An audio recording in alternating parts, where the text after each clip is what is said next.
नमस्कार, नियोजन competition cracker channel में आपका स्वागत है। देखते हैं आज की महत्वपूर्ण खबरें। रामनगर जनसभा में मुख्यमंत्री पुष्कर सिंह धामी ने किया ऐलान, अतिक्रमण अभियान चुनाव के बाद चलेगा। नई दिल्ली, रामदेव बाबा बाल कृष्ण का माफीनामा सुप्रीम कोर्ट ने किया खारिज। भाजपा ने रीता बहुगुणा और किरण खैर के टिकट काटे। हरिद्वार में मां की डांट से नाराज नाबालिग भाई बहन ने ट्रेन के आगे कूद जान दी। प्रधानमंत्री नरेंद्र मोदी के ऋषिकेश में जनसभा आज। कोलकाता, संदेह खाली मामले की सीबीआई जांच के आदेश। उत्तराखंड मौसम, पहाड़ों पर हल्की बारिश के आसार। क्यूएस वर्ल्ड यूनिवर्सिटी रैंकिंग में 69 भारतीय विश्वविद्यालयों ने बनाई जगह। जेएनयू भारत में सर्वोच्च रैंक वाली विश्वविद्यालय। मुख्यमंत्री पुष्कर सिंह धामी ने कहा कि सरकारी जमीनों कब्जे के लिए जरूरी देवभूमि का स्वरूप बदलने की कोशिश कामयाब नहीं होने दी जाएगी। राज्य सरकार ने 4000 एकड़ से ज्यादा सरकारी भूमि अतिक्रमण से मुक्त कराई है। चुनाव के बाद भी अतिक्रमण के खिलाफ कार्रवाई जारी रहेगी। मुख्यमंत्री धामी ने बुधवार को मालधन डिग्री कॉलेज के मैदान में चुनावी जनसभा को संबोधित करते हुए यह घोषणा की। उन्होंने कहा कि सरकारी भूमि कब्जे व धर्मस्थल खोलने या फिर वहां पांव पसारने की कोई भी कोशिश करने के खिलाफ हमने न सिर्फ लगाम लगाई है बल्कि धर्मांतरण रोकने के लिए भी सरकार एक कठोर कानून बनाया है। समान नागरिकता संहिता के लिए हम लोग यूसीसी लेकर आए हैं। उन्होंने कहा कि कांग्रेस मुस्लिम पर्सनल लॉ को बनाए रखना चाहती है। प्रधानमंत्री नरेंद्र मोदी गुरुवार को ऋषिकेश के आईडीपीएल मैदान में जनसभा को संबोधित करेंगे। चुनावी रैली के जरिए प्रधानमंत्री राज्य की 3 लोकसभा सीटों के मतदाताओं को साधने का काम करेंगे। भाजपा प्रदेश अध्यक्ष महेंद्र भट्ट ने बताया कि प्रधानमंत्री नरेंद्र मोदी की रैली की सभी तैयारियां पूरी कर ली गई है। प्रधानमंत्री सुबह 11:30 बजे जौलीग्रांट एयरपोर्ट पहुंचेंगे और वहां से हेलीकॉप्टर के जरिए सीधे आईडीपीएल मैदान पहुंचेंगे। 12 बजे के करीब मंच से प्रधानमंत्री का संबोधन शुरू होगा। रैली को सुनने हरिद्वार, टिहरी और गढ़वाल लोकसभा के 23 विधानसभा क्षेत्रों में 1 लाख से अधिक लोग और कार्यकर्ताओं के पहुंचने की संभावना है। प्रधानमंत्री राज्य में लोकसभा चुनाव प्रचार अभियान की शुरुआत 2 अप्रैल को रुद्रपुर में चुनावी रैली से की थी। विषय के आधार पर क्यूएस वर्ल्ड यूनिवर्सिटी रैंकिंग 2024 बुधवार को जारी कर दी गई। सूची में भारत से जवाहरलाल नेहरू विश्वविद्यालय सर्वोच्च रैंक वाला विश्वविद्यालय है। विकास अध्ययन के लिए जेएनयू को सूची में 81.3 के स्कोर के साथ 20वें स्थान पर रखा गया है।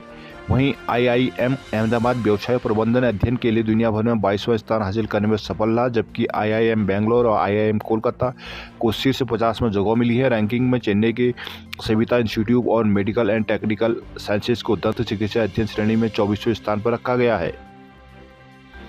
उत्तराखंड की 5 सीटें 5 लाख से अधिक मतों से जीतेंगी धामी।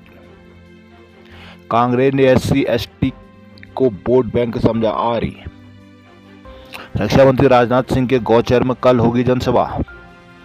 बीरूखाल के सियोसी में सिविल स्वयं के जंगलों में भड़की आग। रुद्रप्रयाग के कमेडी क्षेत्र के जंगल में आग से काफी नुकसान।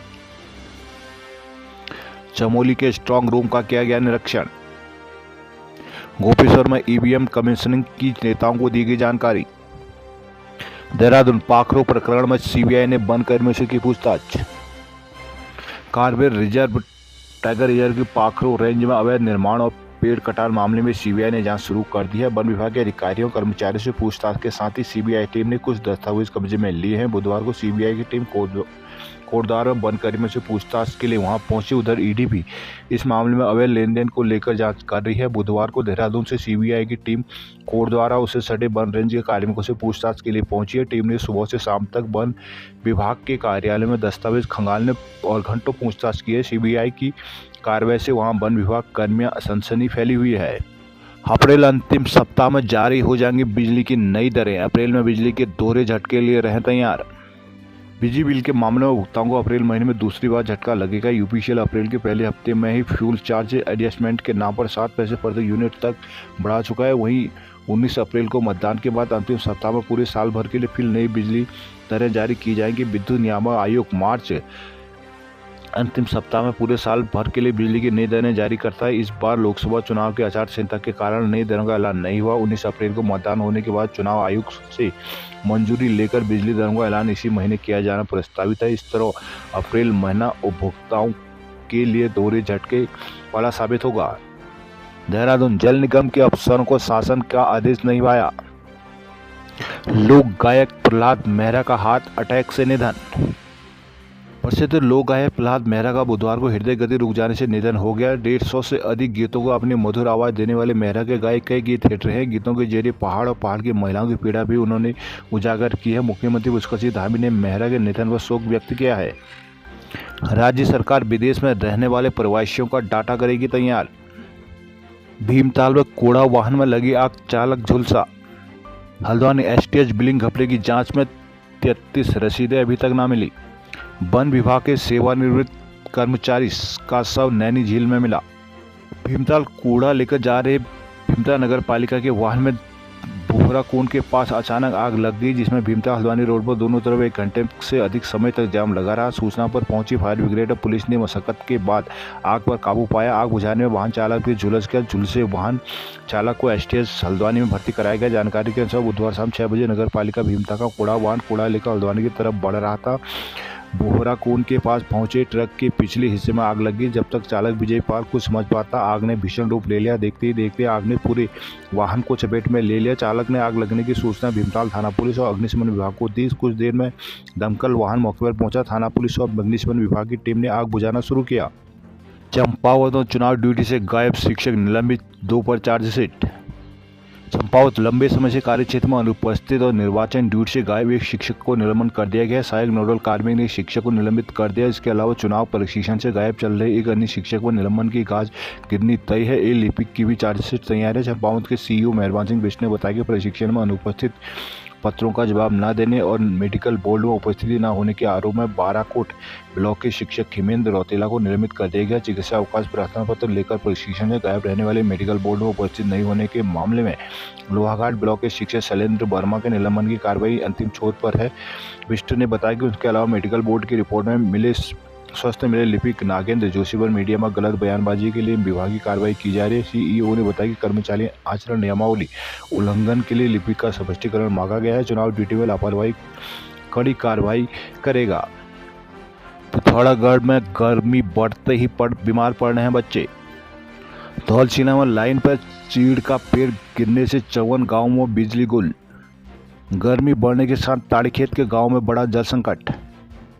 जसपुर फर्जी प्रमाण पत्रों से शिक्षक की नौकरी पाने वाले को 3 साल की सजा। नैनीताल गौशाला के लिए धन आवंटन पर सरकार से मांगा जवाब।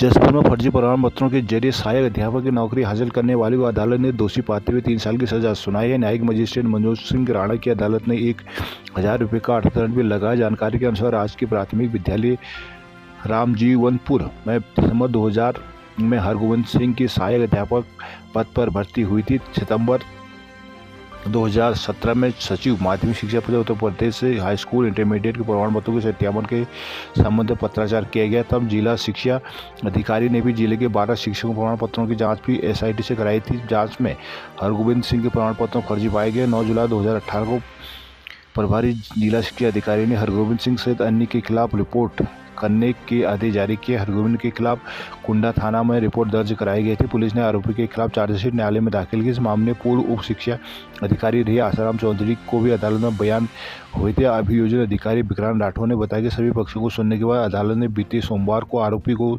दोषी पाते हुए सजा सुनाई है। जुर्माना अदा न करने पर 15 दिन का साधारण कारावास और भुगतान होगा। जेल में बिताई गई अवधि सजा की अवधि में समायोजित की जाएगी।